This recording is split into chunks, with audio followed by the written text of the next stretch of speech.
সুপ্রিয় দর্শক, আসসালামু আলাইকুম। চলে আসলাম নতুন আর একটা রেসিপি নিয়ে। আমি আজকে আপনাদের করে দেখাবো ডিম ভুনা। ডিম ভুনা কম বেশি সবাই আমরা করি, কিন্তু আমার এই রেসিপিটা যদি আপনারা ফলো করেন তাহলে খেতে খুবই মজা হবে, খুবই টেস্ট। এই ডিম ভুনাটা সাধারণ হলেও খেতে কিন্তু অসাধারণ। তাহলে চলেন আমরা তৈরি করি। চুলায় ডিম বসিয়ে দিলাম। এখন এখানে দিয়ে দিব 1 চা চামচ লবণ। লবণটা দিয়ে আমি এটাকে সিদ্ধ করে নেব ডিমটাকে, কারণ লবণটা দিলে ডিমের যে খোসাটা সুন্দর করে ছিলা যায়। আমি এগুলো এখন নামিয়ে নেব। নামিয়ে সুন্দর করে ছিলে নেব। এখানে আমি ঠান্ডা পানি নিয়েছি, ঠান্ডা পানির ভিতরে ডিমগুলো দিয়ে দিলাম, ছিলে নেব। লবণটা দেওয়ার কারণে ডিমের খোসাগুলো সুন্দর করে ছেলা যায় একদম। দেখেন, এখন আমি এটাকে একটু এভাবে কেটে নেব। প্রত্যেকটা ডিম এভাবে কেটে নেব, যাতে ডিমের ভিতরে মশলা এবং লবণটা সুন্দর করে ঢোকে। দিয়ে দিব 1/2 চা চামচ লবণ।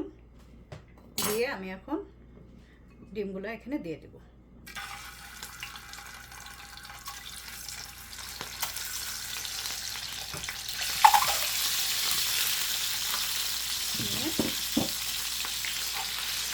আমি এটাকে একটু ভেজে নেব। আমি হলুদটা একটু পরে দিব, আগে শুধু লবণের ভিতরে ডিমটাকে একটু ভেজে নিব। আমি এখানে 1/2 চা চামচ হলুদ দিয়ে দিচ্ছি। ডিমটা একটু ভেজে নিয়েছি আগে, দিয়ে এখন আমি ডিমটাকে এই হলুদের ভিতরে আর একটু ভেজে নিব। কারণ আমি আগে হলুদ দিইনি, এই তেলটাই আমি আবার ডিম ভুনার ভিতরে দিব। আগে হলুদটা দিলে এই হলুদটা পুড়ে যেত, তাহলে ডিম ভুনাটা কালারটাও সুন্দর আসতো না, আবার খেতেও ভালো লাগতো না, একটু তিতা তিতা লাগে। ভাজা হয়ে গেছে ডিমটা, এখন আমি তুলে নেব।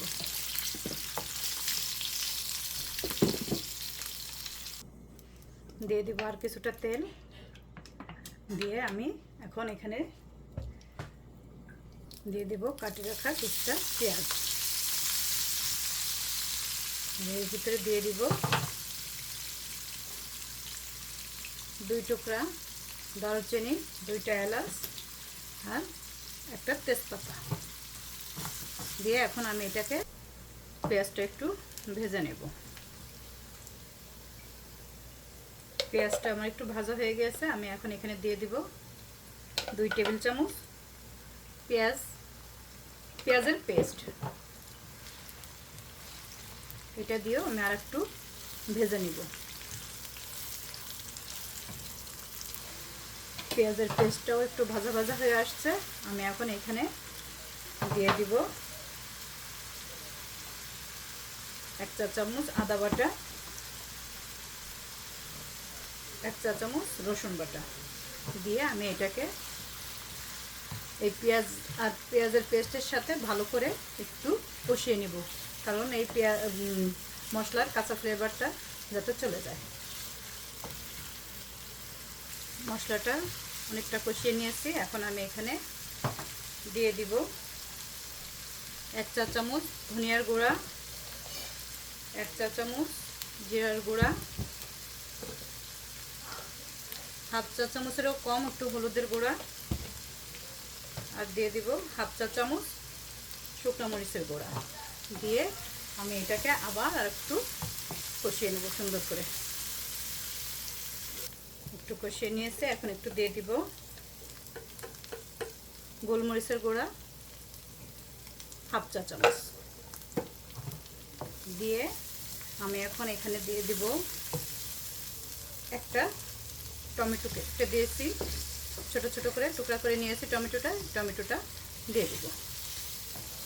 দিয়ে এটাকে আমি এখন সুন্দর করে মশলাটাকে কষিয়ে নেব যতক্ষণ এই টমেটোটা গলে না যায়।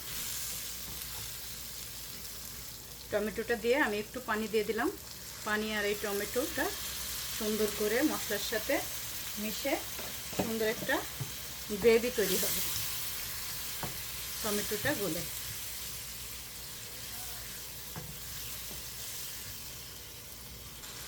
এই মশলাটাকে আমি অনেকক্ষণ ধরে কষিয়ে নেব। এই মশলাটা যত আপনি সুন্দর করে কষিয়ে নেবেন ডিম ভুনাটা ততই টেস্ট হবে।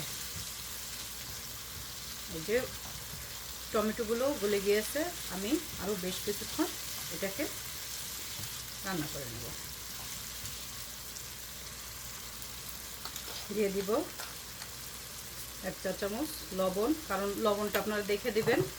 আর ডিম যখন ভেজেছিলাম তখন লবণ ছিল তেলের ভিতরে, এর জন্য আমি অল্প করে লবণ দিয়ে দিলাম। আপনারা এটা চেখে দেখে তারপরে দেবেন। মশলাটা কষিয়ে নিয়েছি, দিয়ে দেবো এখন পানি। দিয়ে এটাকে নেড়ে চেড়ে পানিটা ফুটে উঠলে আমি ডিমটা দিয়ে দেবো। পানিটা ফুটে উঠেছে, আমি এখন এক করে ডিমগুলো সব এখানে দিয়ে দেব। এখন আমি এটাকে আরও বেশ কিছুক্ষণ রান্না করে নেব। আমি এখন এখানে দিয়ে দিব 1/2 চা চামচ জিরার গুঁড়া আর 1/2 চা চামচ গরম মশলার গুঁড়া, দিয়ে দিব 1 চা চামচ ঘি। আমার রান্নাটা হয়ে আসছে। এখন দেখেন সুন্দর একটা সেন্টও বের হয়েছে। আমি আর কিছুক্ষণ এটাকে আর 1 মিনিটের মতো রান্না করে নেব। আর নামানোর আগ দিয়ে এই যে হয়ে গিয়েছে আমারই সামান্য চা চামচের 4 ভাগের 1 ভাগ একটু চিনি দিয়ে আমি এখন এটাকে নামিয়ে ফেলব। নেড়ে চেড়ে নামিয়ে নেব। এই যে তৈরি হয়ে গিয়েছে আমার ডিম ভুনা। আমার এই ডিম ভুনার রেসিপি যদি আপনাদের ভালো লাগে অবশ্যই জানাবেন, আপনারাও ট্রাই করে দেখতে পারেন। আর যদি ভালো লাগে অবশ্যই লাইক, কমেন্ট এবং শেয়ার করবেন, বন্ধুদের মাঝে শেয়ার করে দেবেন। আর আমার ফেসবুক পেজটাকে ফলো দিয়ে দেবেন, আর আমার চ্যানেলটাকে সাবস্ক্রাইব করে দেবেন। আজকে এই পর্যন্ত, ফিরে আসবো আবার নতুন কোনো রেসিপি নিয়ে। আল্লাহ হাফেজ, আসসালামু আলাইকুম।